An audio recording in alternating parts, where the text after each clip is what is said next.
প্রিয় দর্শক, আসসালামু আলাইকুম।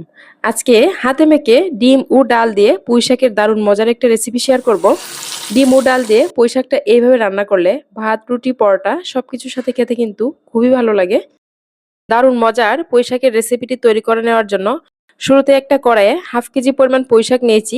পুঁইশাকটাকে কেটে খুব ভালো করে ধুয়ে নিয়েছি। এরপর এখানে 2টা মাঝারি সাইজের আলু কেটে ধুয়ে নিয়েছি। এরপর নিয়ে নিয়েছি 1/2 কাপ পরিমাণ মসুরের ডাল। ডালগুলোকেও খুব ভালো করে ধুয়ে নিয়েছি। এরপর এখানে একটা মিডিয়াম সাইজের পেঁয়াজের কুচি, 4-5টা রসুনের কোয়ার কুচি, 4-5টা কাঁচামরিচের ফালি দিয়ে দিলাম। এরপর দিয়ে দিলাম 1/2 চামচ পরিমাণ হলুদের গুঁড়া, 1/2 চামচ পরিমাণ শুকনো মরিচের গুঁড়া, 1/2 চামচ পরিমাণ ধনিয়ার গুঁড়া, 1.25 চামচ পরিমাণ জিরার গুঁড়া। এরপর দিয়ে দিলাম স্বাদ মতো লবণ। আপনারা চাইলে এখানে আদা বাটাও দিতে পারেন। এরপর এখানে 2 টেবিল চামচ পরিমাণ মতো সরিষার তেল দিয়ে দিলাম। তেলটা দেওয়ার পর সবগুলোকে হাত দিয়ে খুব ভালো করে মেখে নিচ্ছি। যেহেতু এটা হাতে মাখা তরকারি, এই জন্য মসুর ডালের সাথে পুঁইশাকটাকে খুব ভালো করে হাত দিয়ে মেখে নিতে হবে। এরপর এখানে পরিমাণ মতো পানি দিয়ে দিলাম। পানিটা এমনভাবে দিয়েছি যাতে পুঁইশাক ও মসুর ডালটা সিদ্ধ হওয়ার পর খুব বেশি একটা ঝোল না থাকে। আপনারা আপনাদের পরিমাণ মতো দিয়ে দিবেন, যে যেরকম ঝোল খেতে পছন্দ করেন। এরপর ঢাকনা দিয়ে ঢেকে চুলায় পাতিলটা বসিয়ে দিলাম। চুলার আঁচটা মিডিয়াম আঁচে রেখে 4-5 মিনিট রান্না করে নেওয়ার পর এই পর্যায়ে ঢাকনাটা তুলে সবকিছু খুব ভালোভাবে নেড়েচেড়ে দিচ্ছি। চুলার আঁচটা কিন্তু মিডিয়াম আঁচে রেখে পুঁইশাক ও মসুর ডালটা সিদ্ধ করে নিতে হবে। আমি প্রায় 15 থেকে 20 মিনিট মসুর ডাল ও পুঁইশাকটাকে খুব ভালো করে সিদ্ধ করে নিয়েছি। এখন দেখুন মসুর ডাল ও পুঁইশাকটা কিন্তু খুবই সুন্দর সিদ্ধ হয়ে গেছে। তো এদিকে আমি একটা বাটিতে একটা কাঁচামরিচের কুচি, একটা পেঁয়াজের কুচি ও পরিমাণ মতো লবণ নিয়ে নিলাম। পেঁয়াজ, কাঁচামরিচ ও লবণটা হাত দিয়ে খুব ভালো করে মেখে নিয়েছি। এরপর এখানে 2টা ডিম দিয়ে দিলাম। আমি এখানে 2টা ডিম নিয়েছি, আপনারা আপনাদের পরিমাণ মতো নিয়ে নেবেন। ডিমগুলো দেওয়ার পর একটা চামচ দিয়ে খুব ভালো করে নেড়েচেড়ে মিশিয়ে নিচ্ছি।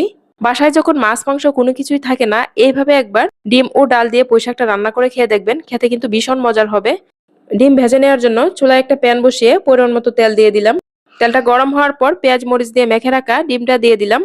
আমি আজকে 2টা ডিম দিয়ে পুঁইশাক ও ডালের রেসিপিটা তৈরি করতেছি, আপনারা আপনাদের পরিমাণ মতো করে নেবেন। ডিমের 2টা পাশ ভাজা হওয়ার পর ছোট ছোট পিস করে কেটে নিলাম। এরপর এরপর ডাল ও পুঁইশাকের তরকারিটাতে দিয়ে দিলাম।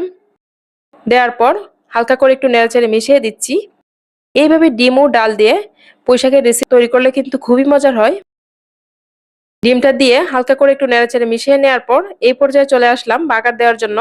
ডাল দিয়ে পুঁইশাকের এই রেসিপিটাতে কিন্তু নামানোর আগে অবশ্যই বাগারটা দিবেন। বাগারটা দিলে তরকারির স্বাদটা দ্বিগুণ বেড়ে যাবে। চুলায় একটা প্যান বসিয়ে পরিমাণ মতো সরিষার তেল দিয়ে দিলাম। এরপর দিয়ে দিলাম 3টা শুকনা মরিচ, পেঁয়াজ ও রসুনের কুচি। পেঁয়াজ, রসুন ও শুকনা মরিচটাকে বাদামি রঙের করে ভেজে নিলাম। বাগারটা তৈরি করা হয়ে গেলে পুঁইশাকটার উপরে দিয়ে দিলাম। এরপর হালকা করে একটু নেড়েচেড়ে মিশিয়ে দিয়ে ঢাকনা দিয়ে ঢেকে দিলাম। তো রান্না করা হয়ে গেল আমাদের দারুণ মজার ডিম ডাল দিয়ে পুঁইশাকের রেসিপি। তরকারিটা রান্না করে নেওয়ার পর গরম গরমে একটা বাটিতে সার্ভ করে নিলাম। আজকের এই ডিম ডাল দিয়ে পুঁইশাকের রেসিপিটি কেমন লেগেছে কমেন্ট করে জানাতে ভুলবেন না। আর এরকম সহজে মজার মজার রেসিপি পেতে আমার ইউটিউব চ্যানেল সাবস্ক্রাইব করার অনুরোধ রইল। যারা ফেসবুক থেকে দেখছেন প্লিজ পেজটাতে একটা লাইক ও ফলো দিয়ে দিবেন।